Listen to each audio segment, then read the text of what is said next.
కైలాసమని నమ్మినవాడే శరణుడప్ప.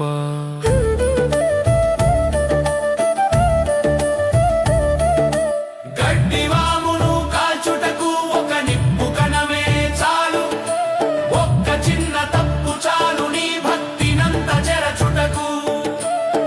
దేహాన్ని దైవానికి దూరం చేస్తే నీ కోరికలే కార్చిచ్చై నిన్ను కాల్చునప్ప.